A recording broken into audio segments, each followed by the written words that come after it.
আসসালামু আলাইকুম। আইমান ইনস্টিটিউটে সকলকে স্বাগতম। আজকে আমরা দেখব কিভাবে অব্র কিবোর্ড ইউজ করে আমরা বিজয়তে টাইপ করতে পারি। অব্র কিবোর্ড ব্যবহার করা খুবই ইজি হওয়ার কারণে আমরা ম্যাক্সিমাম সময় আমাদের বিভিন্ন চ্যাটিং বা পার্সোনাল কাজে আমরা অব্র কিবোর্ড দিয়ে সহজেই টাইপ করে থাকি। কিন্তু অফিসিয়াল যে কাজগুলো করা হয় সেখানে আসলে অব্র কিবোর্ডের যে ফন্ট এটা খুবই আনপ্রফেশনাল দেখায়। এজন্য অফিসিয়াল কাজে সবসময় বিজয় বার্ন দিয়েই টাইপ করা হয়। কিন্তু বিজয় বায়ান্নতে টাইপ করাটা একটু কঠিন হওয়ার কারণে আমরা খুবই ইজিলি এটাতে টাইপ করতে অভ্যস্ত না এবং অনেকের কাছেই বিজয় দিয়ে টাইপ করা খুবই কঠিন মনে হয়। তাই আজকে আমরা দেখাবো যে কিভাবে আমরা খুবই সহজে অব্র ইউজ করে অটোমেটিক বিজয়তে আমরা টাইপ করতে পারি। চলুন শুরু করা যাক। প্রথমে আমি একটি ওয়ার্ড ডকুমেন্ট ওপেন করে নিচ্ছি। এখান থেকে ব্ল্যাঙ্ক ডকুমেন্ট ক্রিয়েট করলে আমার একটি ব্ল্যাঙ্ক ডকুমেন্ট ক্রিয়েট হয়ে গেল। এরপরে আমাদের পিসিতে আরো দুইটি সফটওয়্যার ইনস্টল করে নিতে হবে। একটি হচ্ছে অব্র আর একটি হচ্ছে বিজয় বায়ান্ন। আমি ধরে নিচ্ছি যে আপনাদের সকলের কম্পিউটারে এই দুটি সফটওয়্যার ইনস্টল করা আছে। তো কাজটি শুরু করার জন্য প্রথমে আমি যেটা করব, প্রথমে অব্র কিবোর্ডটা আমরা ওপেন করে নিব। সার্চ বারে যে আমি যদি লিখি অব্র, দেন আমার অব্র কিবোর্ডটি ওপেন হয়ে গেল। এখন আমরা অব্র কিবোর্ড থেকে ল্যাঙ্গুয়েজ সেটিংটা একটু চেঞ্জ করে নেব। এখানে বাই ডিফল্ট ল্যাঙ্গুয়েজ দেওয়া আছে ইংলিশ, আমরা এখানের উপরে ক্লিক করলে এটা বাংলা হয়ে গেল। এরপরে আমি ওয়ার্ড ডকুমেন্টে কার্সর রেখে আমি এখানে আমার ফন্টটা সিলেক্ট করে নিব। তো এখানে বাই ডিফল্ট ফন্টটা দেওয়া আছে ক্যালব্রি বডি। এই ফন্টটা চেঞ্জ করে আমি হচ্ছে 57 MJ, যেটা হচ্ছে বিজয়ের যে ফন্ট 57 MJ, এটা আমরা সিলেক্ট করে নিব। তো আমি সিলেক্ট করে নিচ্ছি।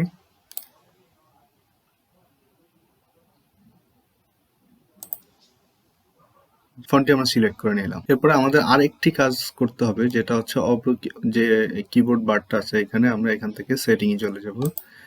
সেটিংয়ে যাওয়ার পরে এখানে আমাদের একটা অপশন আছে আউটপুট অ্যাজ ANSI। এই অপশনটা আমরা হচ্ছে ক্লিক করব। ক্লিক করার পরে আমাকে একটা এরকম ডায়ালগস বক্স দেখাবে। এখান থেকে আমি সিলেক্ট করে দিব ইউজ ANSI এনিওয়ে। তো সিলেক্ট করে দিলাম। আমাদের কাজ কমপ্লিট। এখন আমরা যদি অব্র দিয়ে টাইপ করব কিন্তু অটোমেটিক হয়ে যাবে বাংলা। তো ম্যাজিকটা দেখুন, আমি এখানে কিছু লিখে দেখাচ্ছি।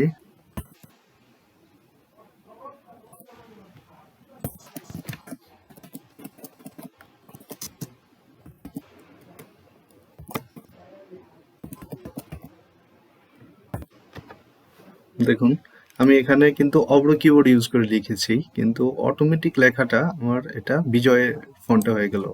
এখানে যে আপনি সিলেক্ট করে দেখেন অটোমেটিক 57 MJ হয়ে গেছে।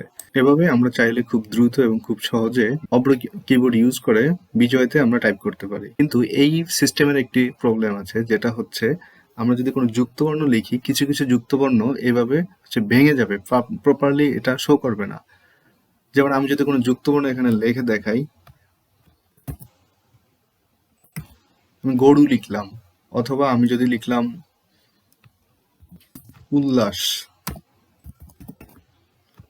ভেঙে গেল, পারফেক্টলি আসলো না। এখন এই সমস্যাটা আমরা দুটি ওয়েতে সলভ করতে পারি। প্রথমে হচ্ছে আমরা বিজয় কিবোর্ড ইউজ করে ম্যানুয়ালি এই টাইপ করে এইটুকু ভুল ঠিক করে নিতে পারি, অথবা আমরা চাইলে এই 57 OMG এর মতোই আরেকটি ফন্ট আছে হুবহু, ওই ফন্টটা যদি ইউজ করি এটা অটোমেটিক দেখতে একদম বিজয়ের মতোই মনে হবে।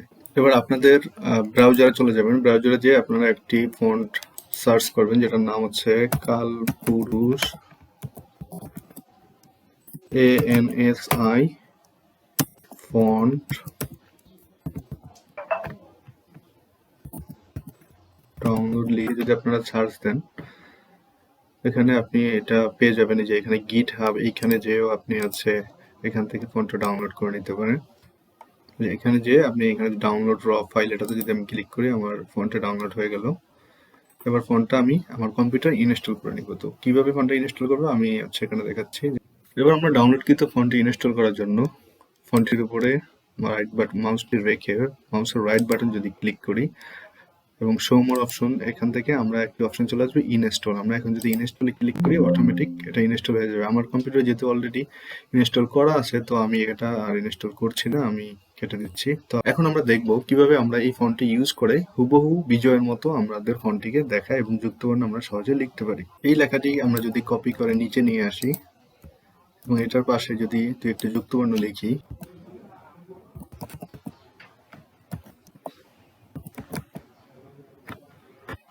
এখন আমরা পুরো লেখাটিকে সিলেক্ট করে এখান থেকে হচ্ছে ফন্টটা চেঞ্জ করে নিব। ফন্টটা চেঞ্জ করবো আমরা একটু আগে যে ফন্টটা ইনস্টল করেছিলাম, কালপুরুষ ANSI, কালপুরুষ ANSI, এটা লিখে আমরা যদি এন্টার দিই, এখন দেখুন আমাদের যুক্ত বর্ণগুলো ঠিক হয়ে গেছে। এক্ষেত্রে কিন্তু দুইটা লাইন দেখেন, উপরের লাইনটি ছিল বিজয়ের যে ফন্ট সুতন্য MJ সেই ফন্টে, এবং নিচেরটা আছে কালপুরুষ ANSI। দুইটি ফন্ট কিন্তু আমাদের লেখাটা একই রকম দেখাচ্ছে। দেখেন আপনি, আমি যদি একটু জুম করে দেখাই, কোনোভাবেই বোঝার ওয়ে নাই যে দুইটা ফন্ট আলাদা। এভাবে আপনারা চাইলে ভেঙে যাওয়া ফন্টগুলা ঠিক করে নিতে পারেন, অথবা আপনারা চাইলে ভেঙে যাওয়া ফন্টগুলো বিজয় কিবোর্ড দিয়ে টাইপ করে ম্যানুয়ালি ঠিক করে নিতে পারেন। ভিডিওটি দেখার জন্য সকলকে ধন্যবাদ। এরকম আরো ভিডিও পেতে আপনারা আমার চ্যানেলটি সাবস্ক্রাইব করে রাখতে পারেন এবং পাশে থাকা বেল আইকনটি সিলেক্ট করে রাখতে পারেন, যাতে আমাদের নতুন নতুন ভিডিও আপলোড হওয়ার সাথে সাথে আপনারা সকল নোটিফিকেশন পেয়ে যান।